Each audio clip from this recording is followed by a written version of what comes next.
Hola, ¿cómo les va? Bienvenidos a una nueva edición de Voz y Voto, la última del año desde la redacción de La Voz del Interior. Hola, Flor. ¿Cómo está, Fede? ¿Cómo andás? Gracias Llegamos a todos. al final de un año Gracias larguísimo. a todos por estar firmes acá y haber estado así a lo largo de todo este 2024. Tal cual. Un año atípico por donde se lo mire, sobre todo en el sistema político del mundo, pero de Argentina especialmente. Que hemos analizado durante muchos programas y que vamos a cerrar con una visita de lujo, con un análisis muy particular que bueno, nos ayudará a entender un poco qué hemos vivido hasta ahora. ¿Qué es este nuevo sistema solar en el que está la política argentina, donde hay un centro clarísimo que se llama Javier Milei?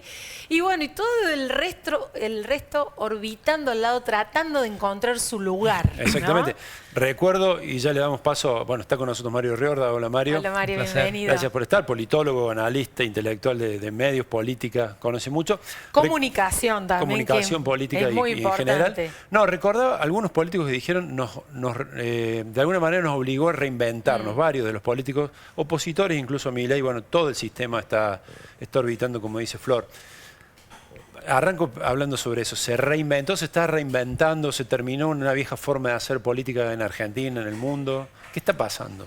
No sé si terminó, pero evidentemente la llegada de Milei como un emergente, diría de las derechas radicales, independientemente de que la particularidad de Milei es que probablemente sea un experimento a nivel mundial único. Es el único caso de un libertario o anarco-libertario que llega al poder y por lo tanto tiene todo de novedad.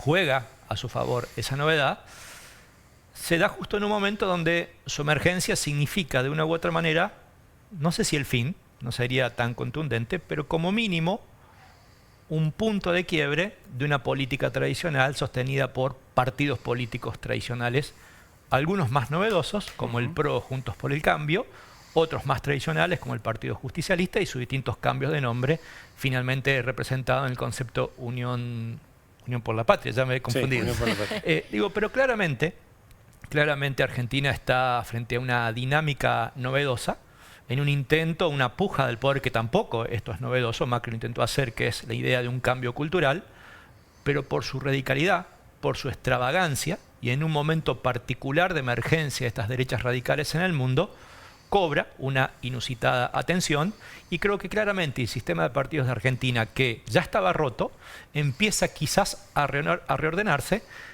donde está muy claro quién es el liderazgo preponderante.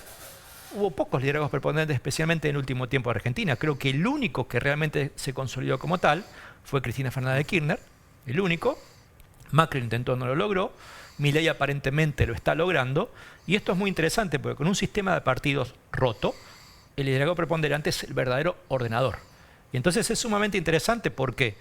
Porque quien está adentro del liderazgo preponderante, la vida resulta relativamente fácil, siguiendo la dinámica de ese líder, en este caso casi como una especie de nuevo Mesías argentino, y el problema está en la oposición. Esa oposición que no encuentra forma, que no encuentra tono, que no sabe cómo pelear a esta agenda enorme, feroz, potente, novedosa, que impone Milei actualmente. ¿Y por qué vos crees que le sirve a él? Primero, ¿percibís que él sigue intentando polarizar con Cristina Fernández, que bueno, está toda esta discusión de por qué no prestó acuerdo a ficha limpia, que le hubiese inhibido de ser candidata el año que viene? ¿Vos ves que él todavía la quiere ahí de adversaria y te parece que eso tiene un sentido, que lo necesita él? Generalmente, y en los estudios sobre la dinámica de la oferta política de las derechas radicales, son expresiones propensas al conflicto. La conflictividad es inherente a su razón de ser, es su esencia, ¿sí? Pero además, particularmente, esta conflictividad tiene, yo diría, algún tipo de variables bastante novedosas, cuyo ejemplo a nivel internacional ha sido la irrupción de Donald Trump en su primera presidencia, de modo recargado ahora en esta nueva elección ganada. Y es la dinámica, la retórica de no tan solo me diferencio, sino me diferencio con potencia. Hay una palabra muy interesante que es la incivilidad, o los discursos de incivilidad. Generalmente la oposición tiene un discurso, muchas veces hasta descortés, duro, pero pocas veces se ha visto el discurso de incivilidad. ¿Qué es el discurso de incivilidad?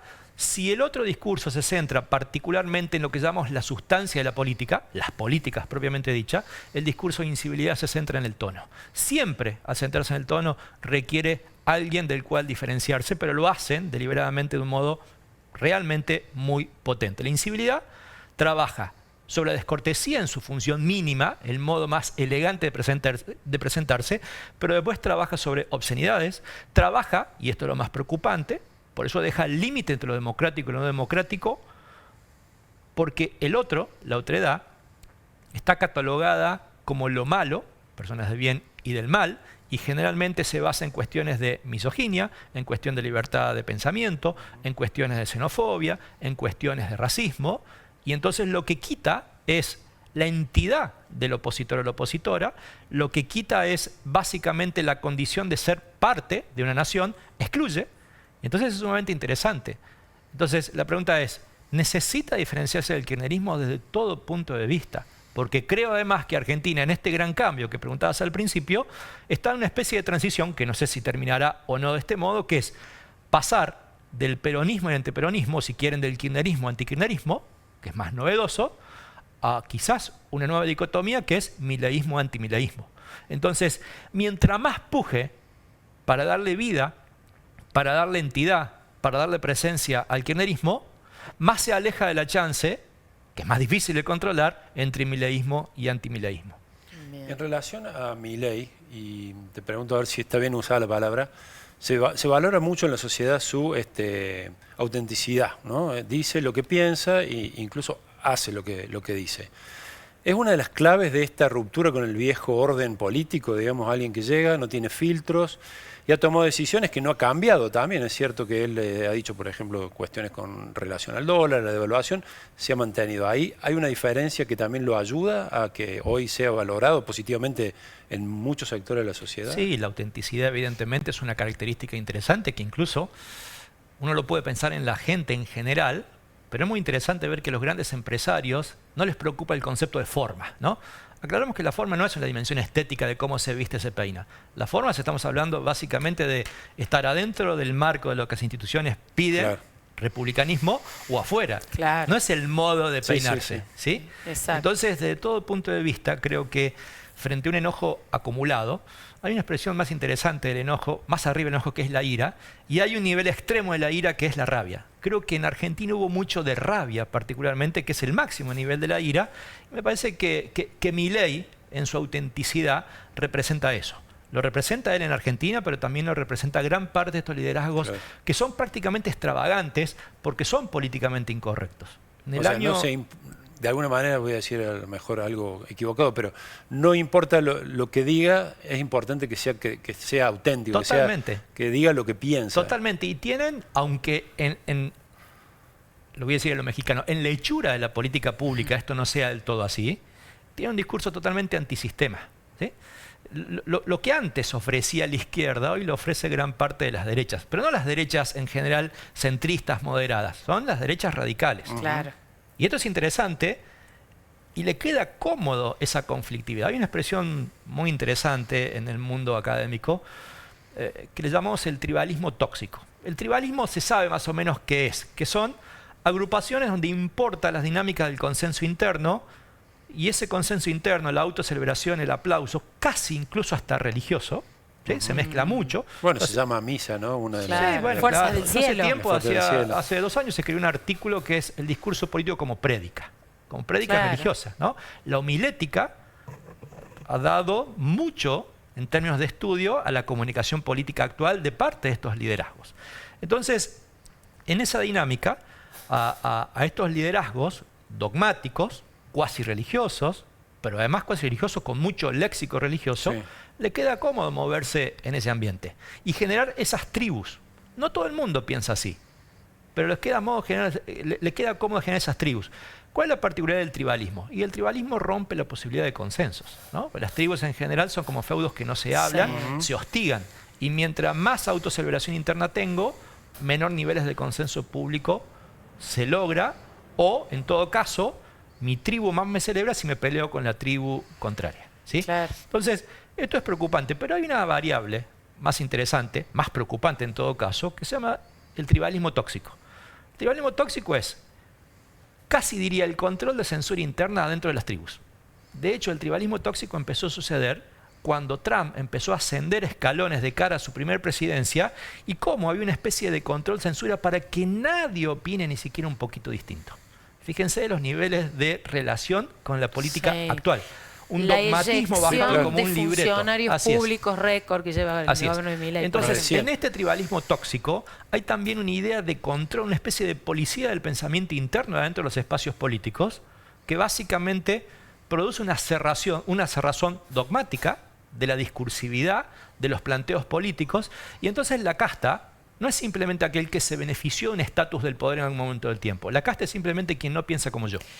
Mario, ¿y eso cómo puede, Milei, cómo puede hacerlo crecer en volumen en Argentina de cara al año que viene, que es electoral?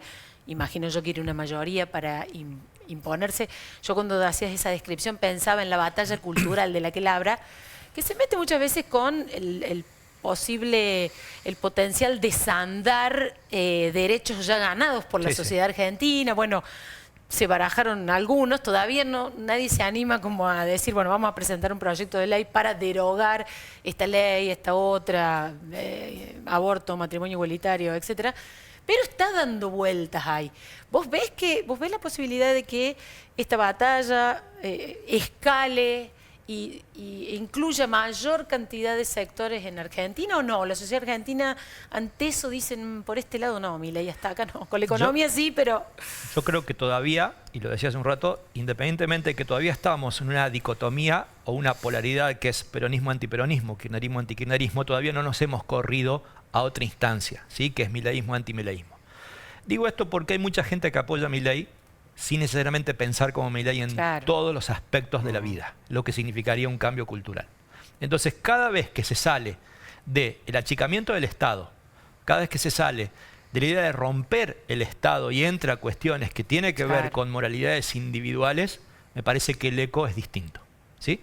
Entonces, ahí pondría varios puntos suspensivos y digo, no le va a ser tan fácil. No digo que no lo va a intentar, pero no le va a ser tan fácil. Si hay algo de la batalla cultural, más de la cultura política que ha logrado Milei, que me parece que sí es fuerte, porque de hecho baste ver los gobernadores, Yarlora por ejemplo, pero en general, es que ya no vale la idea del Estado presente, sino más bien del Estado eficiente. Es el Estado que gasta poco, que incluso todo el mundo se pelea a ver quién lo achica más. ¿Sí? Y es interesante esto, aún en gobernadores del peronismo. Ahí creo que hay una batalla muy fuerte donde al Estado, en el caso especialmente de los gobernadores peronistas, no lo han demonizado, pero lo quieren también más chiquito. Que no se lo vea como una sobrecarga estructural donde entraba cualquier cosa y daba lo mismo si sobraba o no sobraba, ¿sí? Es el Estado presente más chico, en todo caso, para el peronismo, y es el Estado más chico para el resto de los gobernadores. Hablabas de Yarlora y hay una idea en el peronismo cordobés que sigue estando firme, que es la de la tercera vía, ¿no? Esta avenida del medio que al final nunca termina siendo avenida.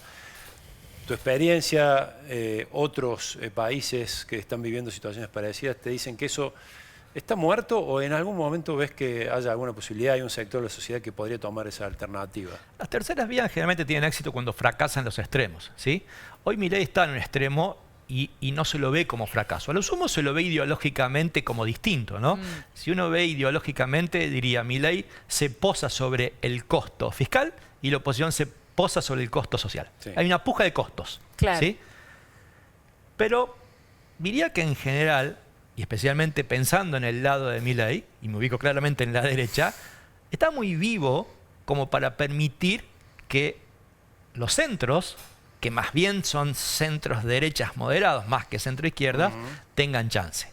Puede darse, no lo niego, partiendo de la idea de que el sistema de partidos está roto.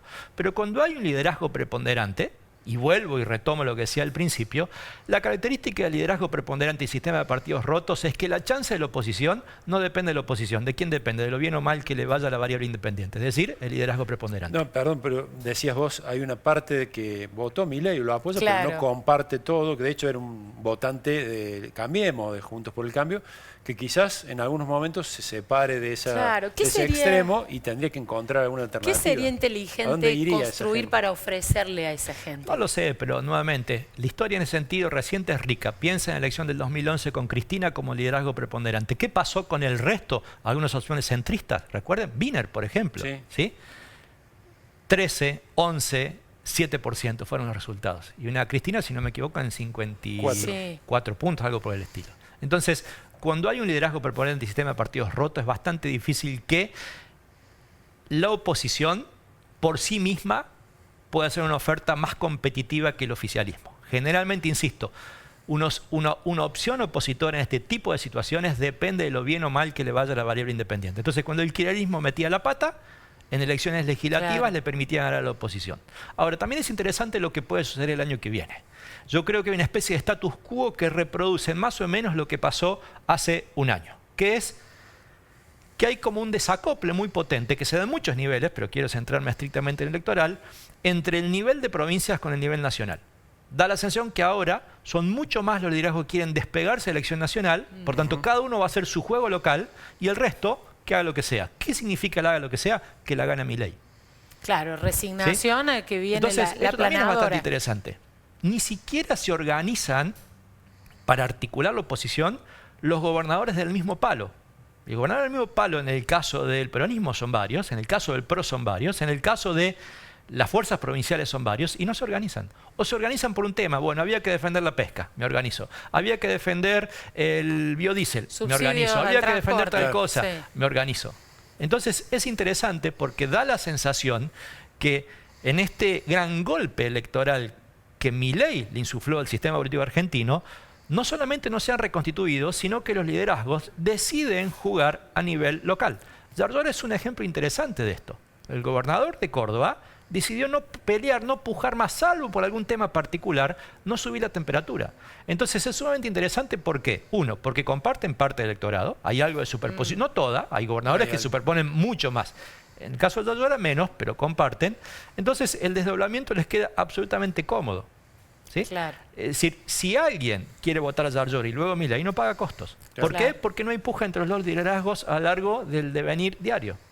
Y en ese sentido, ¿ves a los partidos un poco con los mismos desafíos y en la misma magnitud de dificultades? ¿El peronismo, el PRO, el radicalismo? ¿O ahí harías alguna diferencia entre que alguno está peor que otro? Yo creo que si los gobernadores la tienen difícil, los partidos políticos tienen doblemente difícil. ¿Sí? El peronismo pues, ni siquiera logra articularse con un criterio de unidad nacional. Lejos de eso. De hecho, ni siquiera de unidad en Buenos Aires, que es su gran bastión. Claro. El PRO es un misterio. El PRO está desvanecido electoralmente. Y si digo que el PRO está desvanecido electoralmente, el radicalismo probablemente le cabe exactamente lo mismo. ¿A qué le llamo desvanecimiento? Y básicamente que no terminan de definir su identidad. Su identidad es ¿qué soy? ¿Soy opositor o soy oficialista? Macri hace unos días dijo algo que es paradojal para el estudio, por lo menos, de la ciencia política. Nunca una oposición colaboró tanto con el oficialismo. Sí. Entonces, interesante, un pensador alemán hablaba o distinguía en una doble postura las oposiciones. La oposición clásica, que es, me opongo a las políticas, contribuyo con políticas alternativas, pero respeto al gobierno.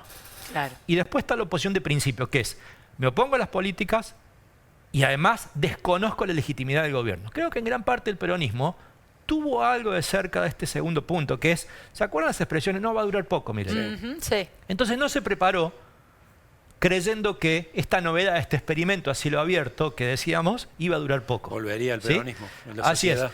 para rescatar. Entonces creo que hay ahí un dilema donde ni siquiera el peronismo, que la tenía más clara en su rol, sabe cómo actuar y el resto no termina de ser ni oposición ni oficialista. Entonces, creo que, perdón, sí. Fede, entonces les queda a los gobernadores o a los actores con peso territorial definir, yo diría, la estrategia en su propio territorio y no más. En el resto, ser una voz entre tantas, pero ninguna voz lo suficientemente importante para salir a pujar en términos de competitividad con el liderazgo preponderante que representa Milei.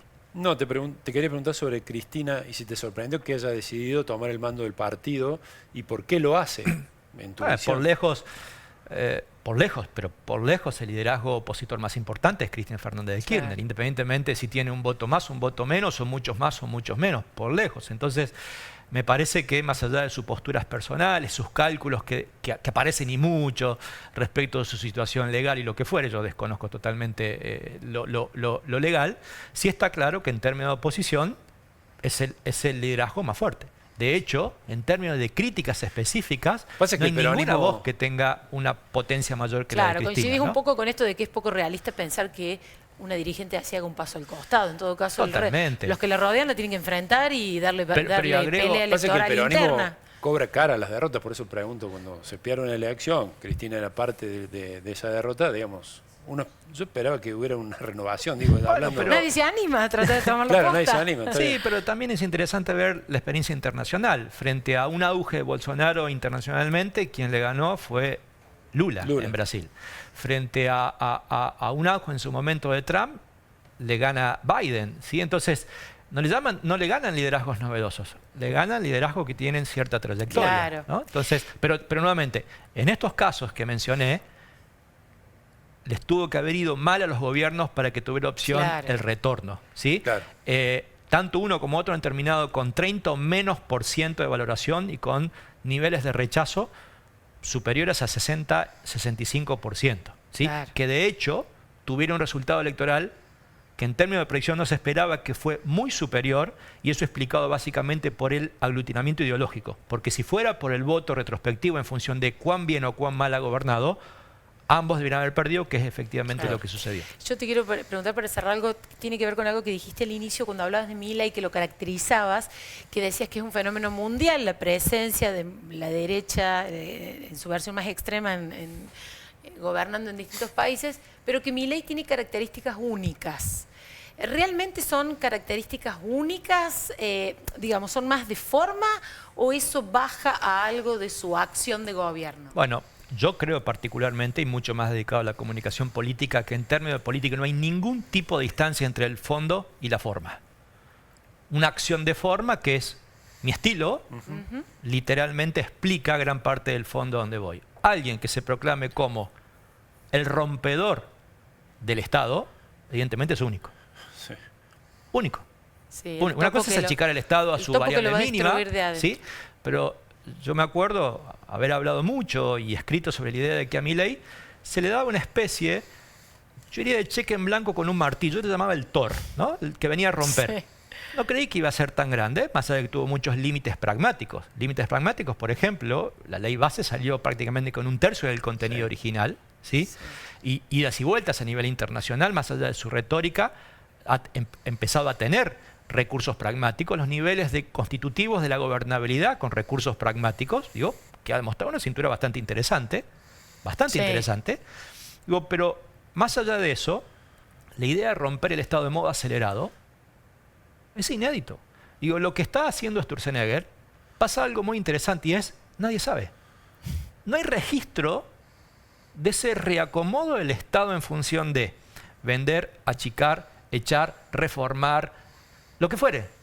Pero hay un cambio acelerado y este cambio además, probablemente hoy no sepamos cuáles serán sus consecuencias. ¿Cuál es la consecuencia de dejar de invertir en infraestructura y recién en el mediano y largo plazo lo vamos a ver? Claro. Sí. ¿Cuál es la consecuencia de educación? Mediano y largo plazo. ¿Cuál es la consecuencia de 1000 regulaciones?